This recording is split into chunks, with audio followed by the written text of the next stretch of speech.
Assalamualaikum warahmatullahi wabarakatuh. Perkenalkan, nama kami Sarlin Rahmita Sabrina 1811020073 dan teman saya Cynthia Martaningsih 1811020008. Kelas 7 SPIC. Kelompok pertama dengan judul makalah Teknologi Perahu dan Pusat Pelayaran.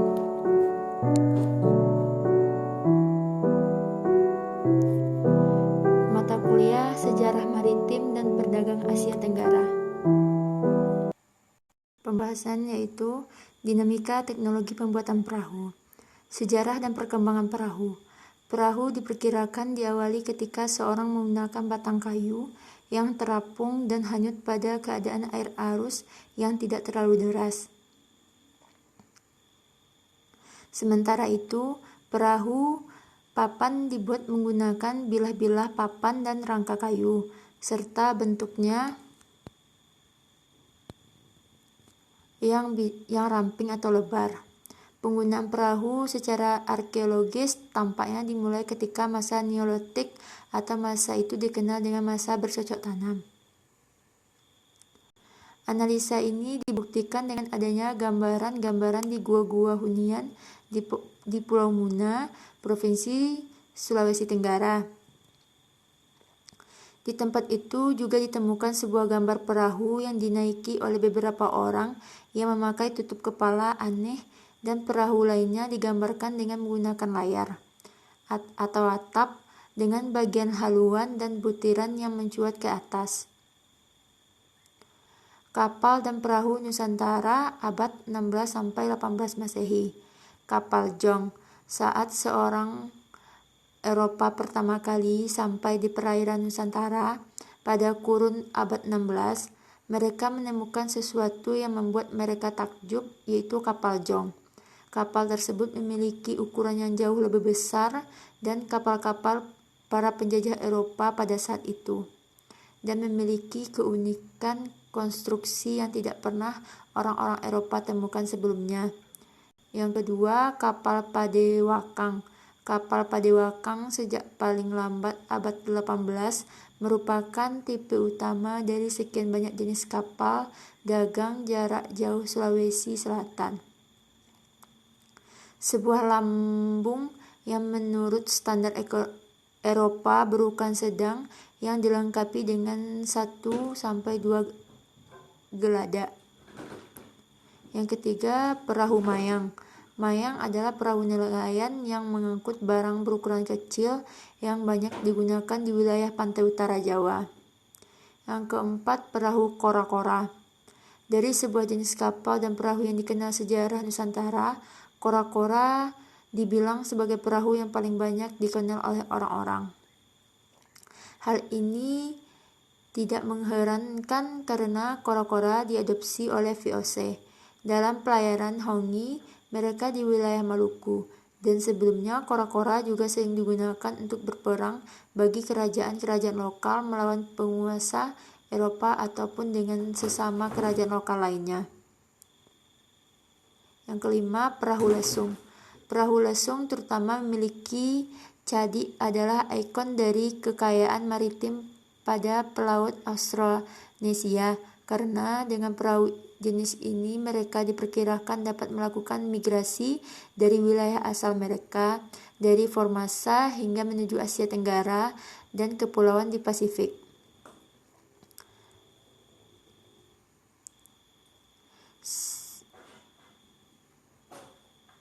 Yang ketiga, teknik pembuatan perahu. Ada 2 tradisi kuno pembangunan perahu di Asia Tenggara, yaitu perahu teknologi ikat dan pasak. Teknik ikat artinya penggunaan tali ijuk argera pinanta untuk menyatukan papan-papan badan perahu. Adapun untuk menyatukan badan perahu dengan gading tetap digunakan tali ijuk tetapi dibantu oleh tembaku. Yang kedua, teknik pasak. Adanya suatu teknik campuran di mana pasak untuk suatu bagian berfungsi sebagai penguat penyatuan badan perahu. Berdasarkan teknik pembuatan kapal atau perahu dibagi menjadi dua kelompok besar, yaitu kapal lesung dan kapal papan. Tradisi pembuatan kapal pribumi mengalami perubahan signifikan sejak kedatangan kapal Portugis di perairan Indonesia. Yang keempat, navigasi teknologi pelayaran. Teknologi pelayaran yang pertama bagi bangsa Indonesia adalah menggunakan sistem angin musim. Selanjutnya, berkembang dan mampu navigasi terus berkembang dengan memanfaatkan pengetahuan dan pengalaman mualim setempat. Alat navigasi selanjutnya yaitu peta atau letairos, petunjuk untuk berlayar. Alat navigasi penting yang lainnya adalah kompas atau pedoman. Pertama, sebagai pembantu untuk menentukan arah dan tempat menurut di. Halo teman-teman, sebelumnya perkenalkan, nama saya Cynthia Martaningsih. Saya akan melanjutkan penjelasan dari rekan saya sebelumnya, yaitu Sherlyn. Di sini saya akan membahas tentang pusat-pusat pelayaran di Asia. Pada sekitar abad ke-14 dan permulaan abad ke-15, terdapat 5 pusat pelayaran dan perdagangan. Yang pertama yaitu di Teluk Bengal, yang meliputi pesisir Coromandel di India Selatan, Sri Lanka, Burma atau Myanmar, serta pesisir utara dan barat Sumatera. Yang kedua yaitu jaringan di Selat Melaka, yang meliputi Samudra Hindia, Selat Melaka, Selat Bangka, Selat Sunda, Selat Karimata sampai ke Laut Cina Selatan. Yang ketiga yaitu jaringan yang meliputi pesisir timur Semenanjung Malaka, Thailand, dan Vietnam Selatan. Yang keempat yaitu jaringan Laut Sulu yang meliputi pesisir barat Luzon, Mindoro, Cebu, Mindanao, dan pesisir utara Kalimantan atau Brunei Darussalam. Dan yang terakhir adalah Laut Jawa meliputi Kepulauan Nusa Tenggara, Kepulauan Maluku, pesisir barat Kalimantan, Jawa, dan bagian selatan Sumatera. Selanjutnya teman-teman, ini adalah gambar pusat dan jalur pelayaran abad ke-16 sampai abad ke-17. Di sini bisa teman-teman lihat sendiri, itu ada yang titik merah yang ini. Teman-teman bisa lihat itu titik merah adalah pusat pelayaran yang ada pada abad ke-16 sampai abad ke-17. Di sini ada Kutaraja, ada Malaka, Johor. Kalau di Sumatera Barat itu ada Pariaman, Tiku.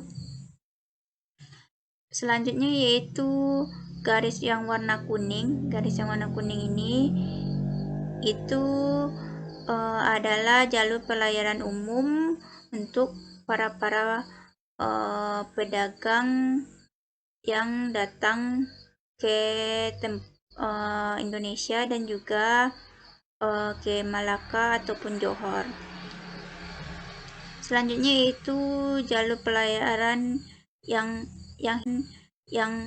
hijau ini adalah jalur pelayaran Portugis, dan yang garis putus-putus ini adalah jalur pelayaran dari saat Belanda pertama kali datang ke Indonesia. Selanjutnya yaitu yang garis merah ini adalah jalur pelayaran orang-orang pribumi yang berdagang di Indonesia. Baiklah teman-teman, mungkin hanya itu yang dapat saya sampaikan. Salah dan janggal kami mohon maaf. Wassalamualaikum warahmatullahi wabarakatuh.